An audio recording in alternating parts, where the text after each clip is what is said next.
காசாவில் உணவுப் பொருட்களை வாங்க கூட்டமாக மக்கள் சென்றனர்.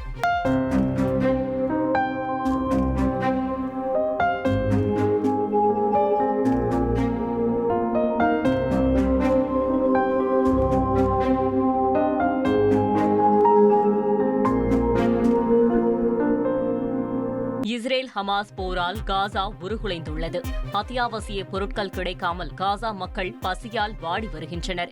இந்நிலையில் எகிப்து வழியாக காசாவிற்கு உணவுப் பொருட்கள் ட்ரக் மூலம் கொண்டு வரப்பட்டது. ரொட்டி செய்வதற்கான மாவு உள்ளிட்ட பொருட்களை ஓடிச் சென்று காசா மக்கள் வாங்கினர். வீட்டில் இருக்கும் குழந்தைகள் பசி தாழாமல் அழுவது தங்கள் இதயத்தை நொறுக்குவதாக காசாவாசிகள் கூறியிருப்பது உருக்கத்தை ஏற்படுத்தியுள்ளது. துருக்கியில் நிலவும் வெப்ப அலையால் பர்சா பகுதியில் காட்டுத்தீ பரவல் அதிகரித்துள்ளது.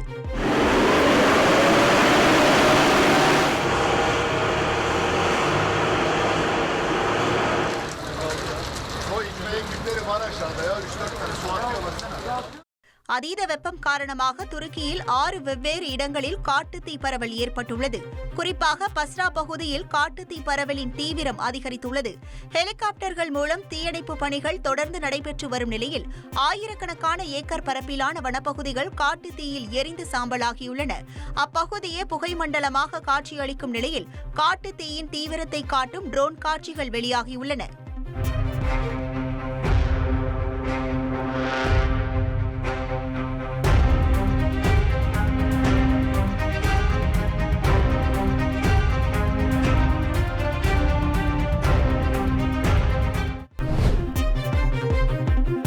போரால் பாதிக்கப்பட்டுள்ள காசாவில் வான்வழி மூலம் உதவிப் பொருட்கள் விநியோகிக்கப்பட்டுள்ளன.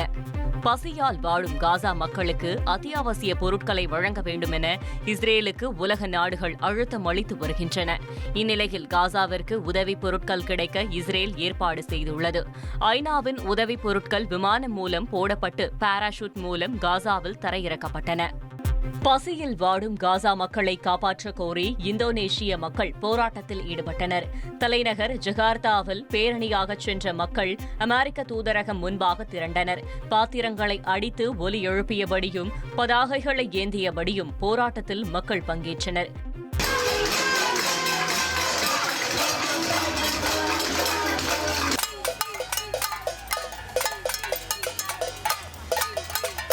காசா மக்களின் பசியை போக்க வேண்டும் என்றும் அவர்களுக்கு தேவையான உதவிகளை செய்ய வேண்டும் என்றும் வலியுறுத்தியுள்ள இந்தோனேஷிய மக்கள் காசாவிற்கு ஆதரவாக தொடர்ந்து போராட்டத்தில் ஈடுபடுவோம் என்றும் தெரிவித்துள்ளனர்.